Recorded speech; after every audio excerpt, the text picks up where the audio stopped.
Alright, today we gonna be putting the BABYLISS blade on the Gamma EVO trimmer using the Elite Clipper modification. Alright, so first thing first, you gotta take off the original EVO blade, and you'll be at the point where I'm at now. And right here, I'm installing the base that the Elite Clipper mod sends you in the kit. So you wanna put the base on with the two open holes facing down. You want the two open holes at the bottom, not at the top. The two open holes go on the bottom. You're gonna need a flathead screwdriver to screw those two screws into the EVO trimmer mount.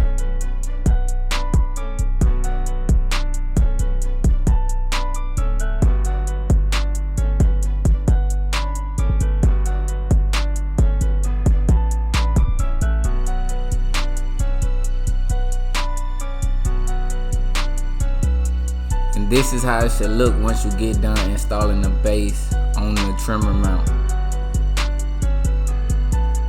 Next up, you wanna take that Allen key that comes with the BABYLISS trimmers.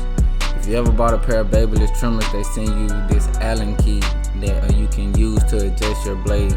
But EliteClipperMod.com also sells this Allen key. So if you don't have this Allen key already, feel free, you know what I'm saying, to buy it off the website. But what you want to do is unscrew those screws that are holding the cutting blade. You want to take those out so you can remove that bracket sitting on top of the cutting blade.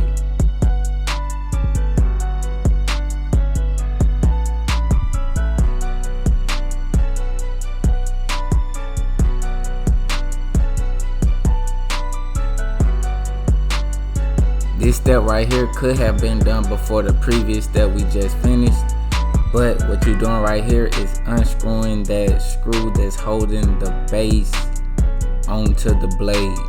You're unscrewing that screw so you can take that base off and the spring that's right underneath it off, so you can get to that bracket on top of the cutting blade.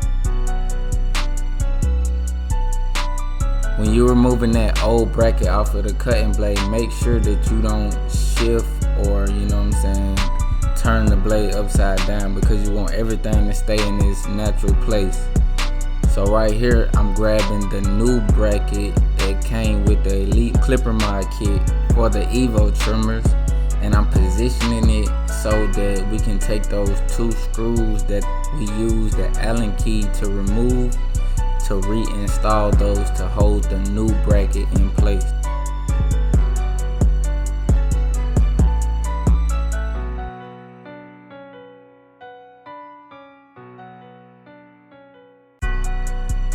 This right here is probably the most difficult part of this installment.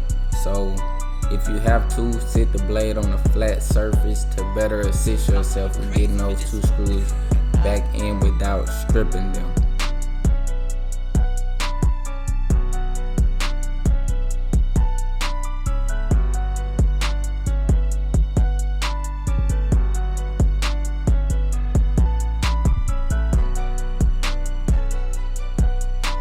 This how it should look once you get done installing those two screws. Now it's time to zero gap the blades. What I'm doing right here is I'm loosening up those two screws just a little bit to allow wiggle room for that cutting blade to move around. For those of you that don't know, that tool I'm using to zero gap them is the tool that comes with the BABYLISS trimmers. But you do not need this tool to, you know what I'm saying, zero gap them. It's just very, you know what I'm saying, easy to use, but you can accomplish this by just, you know what I'm saying, adjusting it on your own.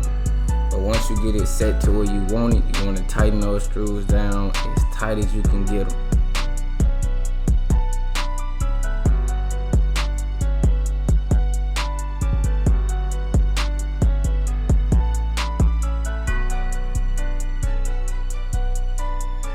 This right here is not a required step, you know what I'm saying? I'm just going in and I'm lubing up the cam follower so that my trimmers run a little bit more smooth.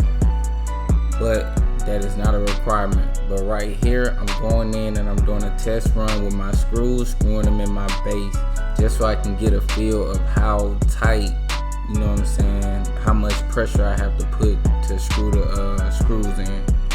So with that being said, it's very easy to cross thread this base, and if you cross thread the base, you will mess it up. So get a feel of how tight it's supposed to be. Just do a little test run and screw your screws into the base before installing the blade.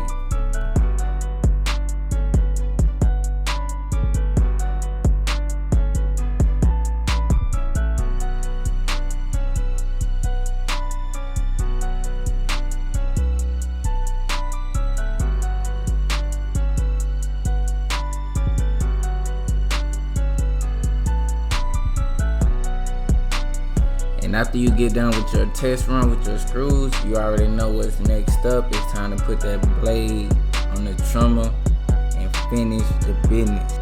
Make sure everything is properly aligned before you screw everything down. Those spring arms, make sure they in those grooves that are on the side of the cam follower.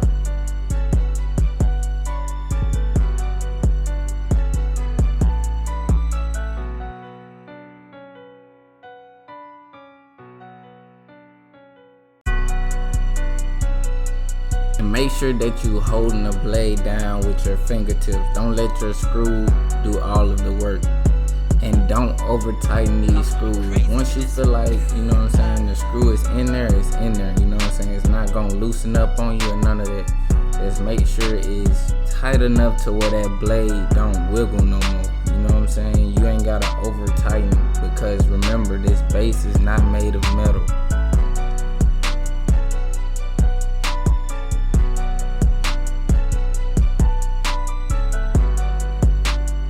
Remember, I always tell y'all to focus on having options, you know what I'm saying? So right here, I installed the standard gold blade on this EVO trimmer. On the other EVO trimmer, I have the black deep tooth blade. But since making this video, I found out that there's a gold deep tooth blade. And you're gonna see me using both of those in this next video clip. Okay, on this side of my client, I'm going to be using the gold deep tooth blade I was just telling you about. Remember, I swapped this one out with the black one because I don't know, I just like the gold blade, so I switched to the deep tooth. So with that being said, on the opposite side, I'm going to be using the standard blade. But I want y'all to let me know which blade y'all feel like hit the hardest in the comments below. And don't forget to like, share, and subscribe. You know what I'm saying? If you like cookies and cream ice cream, subscribe. Hopefully y'all gained a lot of knowledge from watching this tutorial. MikeWillBlendIt. I'll see y'all next time. Don't forget to leave that comment for me.